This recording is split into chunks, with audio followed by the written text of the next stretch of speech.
Assalamualaikum warahmatullahi wabarakatuh. Perkenalkan, nama saya Cindy, NIM 19.1800, kelas B. Jadi di sini saya akan menjelaskan studi kasus toko roti, yaitu perancang basis data studi kasus toko roti.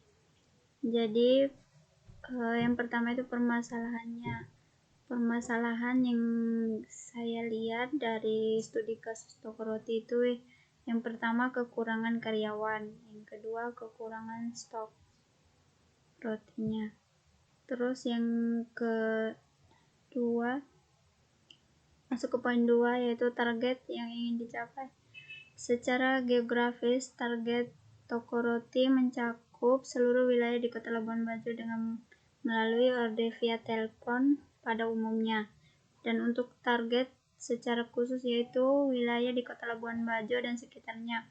Orderan yang berasal dari Labuan Bajo dan sekitarnya biasanya melalui telepon maupun juga ada beberapa kali yang datang ke toko. Selain untuk pemudahan dalam memesan, juga bisa mencek harga lebih detail agar lebih memuaskan pelanggan. Secara demografis, jenis kelamin laki-laki dan perempuan, usia dari 20 sampai 45 tahun, pendidikan, semua jenjang pendidikan, agama, seluruh kepercayaan di Indonesia, sosial dan ekonomi menengah dan atas. Masuk ke poin 3, yaitu identifikasi data dan isi data.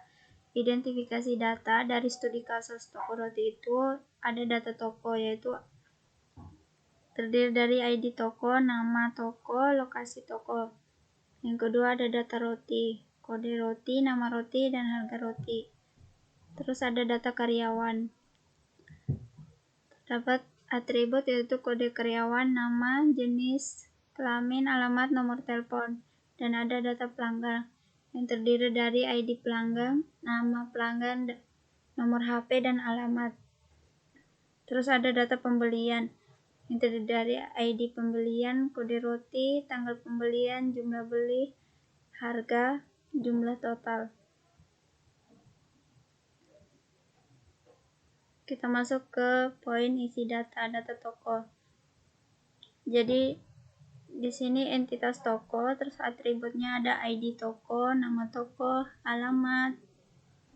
Dan sini ada entitas roti, yaitu atributnya kode roti, nama roti, harga. Data karyawan, kode karyawan, nama, jenis alamat, nomor telepon. Terus ada data pelanggan, atributnya ID pelanggan, nama pelanggan, nomor HP, dan alamat. Terus ada entitas pembelian, atributnya ID pembeli, kode roti, tanggal pembelian, harga, dan jumlah beli, total harga. Kita masuk ke diagram ERD. Jadi di sini relasi membeli antara pelanggan dan roti.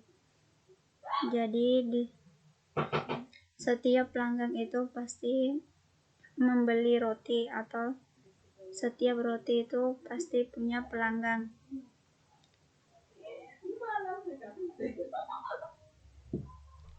Jadi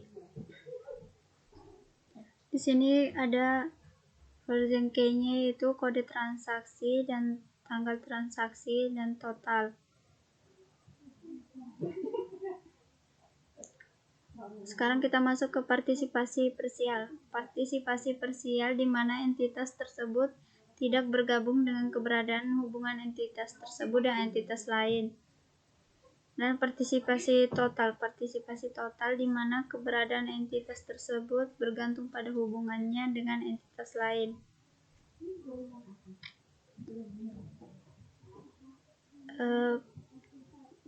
Jadi di sini ada entitas pelanggan dan entitas roti, di mana atributnya yang di garis bawah ini itu disebut primary key, dan di entitas roti itu kode rotinya itu disebut primary key-nya. Jadi partisipasi kedua sisi ini mempunyai partisipasi total karena untuk setiap pelanggan membutuhkan barang atau roti dan setiap barang itu membutuhkan pelanggan.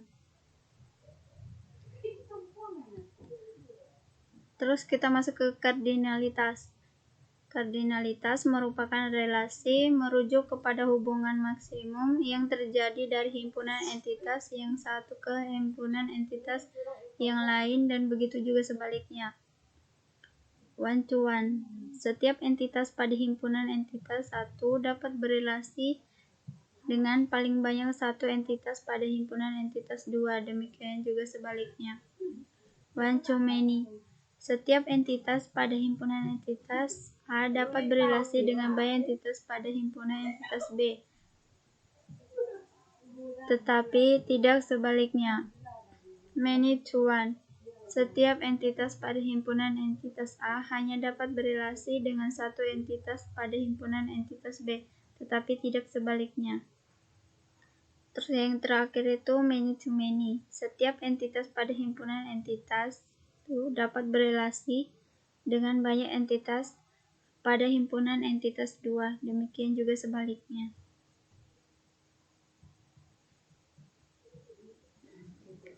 Kardinalitas maksimum dan minimum.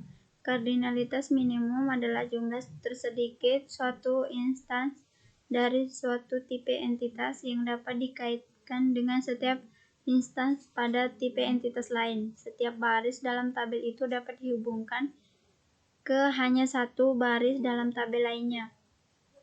Kardinalitas maksimum adalah jumlah terbanyak dari instans suatu tipe entitas yang dapat dikaitkan dengan setiap instans dari tipe entitas lain. Setiap baris dalam tabel itu bisa dihubungkan lebih dari satu baris dalam tabel lainnya. Contohnya itu entitas pelanggan. Jadi di sini 1 kali 1 itu minimum dan maksimum. Sama entitas roti juga kayak gitu, 1 kali 1 juga. Kardinalitas maksimum dan minimum. Jadi kita masuk ke skema relasi.